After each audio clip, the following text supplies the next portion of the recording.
Ladies and gentlemen, for many years, this satanic cult of Muslim clerics, radio stations, and their fanatics, they actually thought I was going to commit suicide. That's what they thought. That was the plan. They are a cult. I've told you guys many times. I don't know how else to explain it to you. They actually thought I was going to commit suicide. In case you're not aware, I am aware that they monitor my phone using technology. They also monitor my devices using black magic. I'm going to tell you so you know. I have this iPad where I used to type statements I want to put out there. I want to put out stuff on my blog. I will type them there first before I post them on my blog. Now this iPad has no SIM card. That's only Wi-Fi. And every time before I begin to make my message on this iPad, I'll shut down the internet access. I'll shut down the Wi-Fi. But what I found out was that anytime I begin to type, the idiots outside my house, they actually know what I'm typing. I don't know how they know, but they know. Do you understand? Without any kind of communication. It's not possible. It's not possible. It happens every time. I've tested this thing over and over and over again. Tested it over and over again. And I came to the conclusion that these guys are occult. So not only do they access my phone using technology, and I think they do that just to deceive the public. So the public does not know that they are occult. They also use juju, black magic, to access my mobile devices. Now, ladies and gentlemen, they actually thought I was going to commit suicide. That was the plan. Do you understand? In the beginning, they didn't know that I was going to abuse them. They didn't know. They thought it was going to be a normal day. You understand? They thought it was going to be we will do our normal juju and we'll get results. They thought I was a piece of cake. Get it easy with me. Thought I was a piece of cake. So in those days, I'll reach out to them and say, I'll tell them, look, what are you talking about? I don't know what you're talking about. They will now tell me, no, we didn't say anything about you. We don't know you. Then they'll go to my back and start telling people nonsense. He did this one, he did that one. He used juju to collect money from people. He did this one, he did this one. Why they're telling me, no, we didn't say anything about you. We don't know you. They'll go behind my back to lie to the public. Do you understand? And the public themselves, none of them ever called them to say, hey, go and arrest that guy. Go and arrest him. None of them. That was what shocked me. That was what opened my eye to understand that these people are just idiots. They're just idiots. Do you understand? Their goal was to make me commit suicide. They wanted me to see myself being talked about. They want to ensure that I don't think you guys understand the kind of dynamics they are trying to create when it comes to psychology. They're trying to, ask anybody, ask any professional, they will tell you. When you go out and make a statement, a wrong statement about somebody, and you prevent him from being able to defend himself, what it means, you are creating a situation, do you understand? A toxic situation that could lead to that person's suicide. It has happened many times. Many times. Do you understand? When people cannot defend themselves and they are being defamed behind their back and they cannot defend themselves, they are prone to commit suicide. So I kept telling these people, look, I don't know you people from anywhere. I never abuse the Yoruba people. They'll say, I know, we didn't say anything. They'll go behind my back. I'm going to tell the public, do you understand? Saying all sorts of rubbish. People everywhere I go, everywhere. They use the mosque to spread this nonsense. They use Okada riders, spread this nonsense. Do you know that up to today, after 26 years, nobody has come to me to tell me this is what we heard? Even though I have appealed and I begged that I have friends I'm just managing. I just look them. They know what is happening. They know, they are aware. And I have begged them to tell me the truth, and they have refused.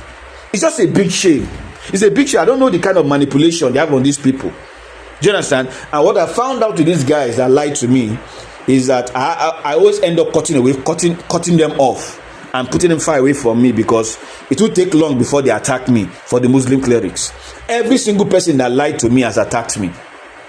Every single person that lied to me about this issue ended up attacking me on behalf of the Muslim clerics. I have a pastor that used to stay in my house with me before. He attacked me. Do you understand? That's what they do. Every single person that lied to me about this issue, I don't know why they are lying. All they have to say is, we are aware that they said something about you. That's what friends do. We are there for one another. Imagine that someone is talking about you, or Muslim clerics are talking about you outside there, and your friend knows but keeps quiet. Do you know how crazy that is? You yourself will act the same way, and you will make the same decision that I made. You have to cut off from that friend, because that friend is dangerous. That they know something and they kept quiet. And this guy that was staying with me was a pastor, and he was not alone. I had people in the church who knew this was happening, and they were lying to me. They told me I was hallucinating and offered to take me to Jaba Psychiatric Hospital for treatment. So for the past 25 years that was attacked secretly by these Muslim clerics, everybody told me they didn't hear anything. Everybody said I was hallucinating. While they were going behind my back, they are saying something to people. I sued them, go court. They told the court they didn't see anything. They went to my back. I carried them to the police station. Tell the police what you told the public. No, we didn't see anything. They went behind my back again. Every day. Since 2015, since 2010, 15 years, just doing the same things every day. They thought I was going to commit suicide. They never knew I was going to abuse them. And when they realized that I was not bulging out, I was not responding to their antics, they then started, they said, as though I didn't get the memo, they then began to remind me. So people will come around me and say things like, we go soon send and go in. We'll soon send and go in house for Third Milan Bridge. Do you understand? They were saying these things boldly. They were saying it bold in front of me. So one of them said we meant to commit suicide. So it's as though they thought I did not get the memo. So they had to remind me. And the public is enabling them. I'm trying to get to these people and debunk the rubbish they are telling the public and prosecute them. But I can't do it because the public is helping them by keeping quiet. So it appears as though I'm hallucinating. They've been trying to make me commit suicide for years. I just laughed at them. I decided to give them the opposite of it. I decided to abuse them. Do you understand? They were shocked. They never believed I could abuse them. They actually thought I was going to die. They destroyed my business. They vandalized my property. They stole my generators. They vandalized my car. They did everything they could to bring me down, to make me emote. Nothing.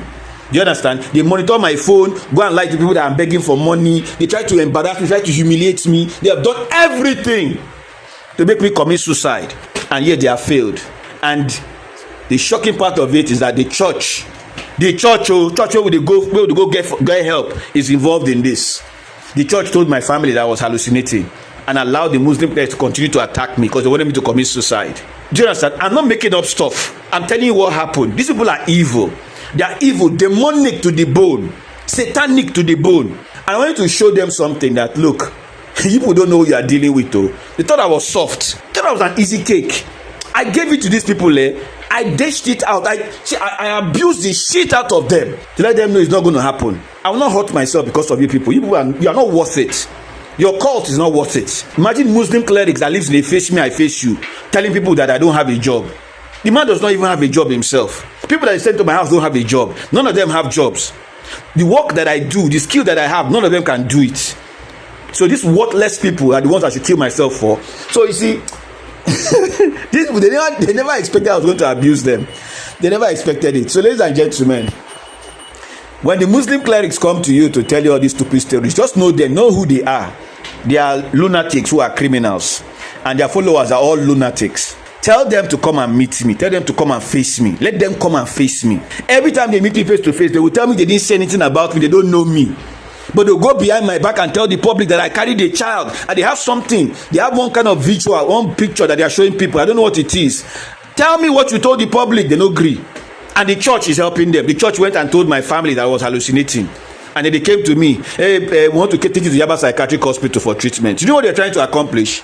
It was a two-pronged attack. On one hand, the Muslim clerics were trying to induce mental illness using juju. They go around spreading lies about me. They wanted me to emote. They wanted me to become depressed. They were destroying my business. And then they sent people to abuse me. So they're trying to make me emote. And using all of that with the application of juju, they were trying to make me mentally unstable. That was what was happening. And on the other side, the church was offering to take me to Yaba Psychiatric Hospital for treatment for something that was not happening. Now, I have an elder sister who has an experience like this. She frequents Yaba Psychiatric Hospital because she came back years ago telling my family that she was being abused on the streets for some by people she does not know. And now I'm repeating all the cycle, everything that she went through, everything that she said, everything that she did. I'm repeating everything all over again for the family. So the family is worried, thinking that what happened to my sister is going to happen to me. Now, the church lied to me, lied to my family, and offered to take me to Yaba Psychiatric Hospital for treatment. So it was a two-pronged attack. The Muslim clerics were handling the side where I was supposed to be mentally unstable using juju. The church wanted to use medical poisoning, basically, because they're going to poison me. If you know what my sister goes through and you understand what they wanted to do to me. Now, my sister, I know a lot of you know about it because Nigerians are very educated. Go and research about psychedelic drugs and how powerful they are. Some of those things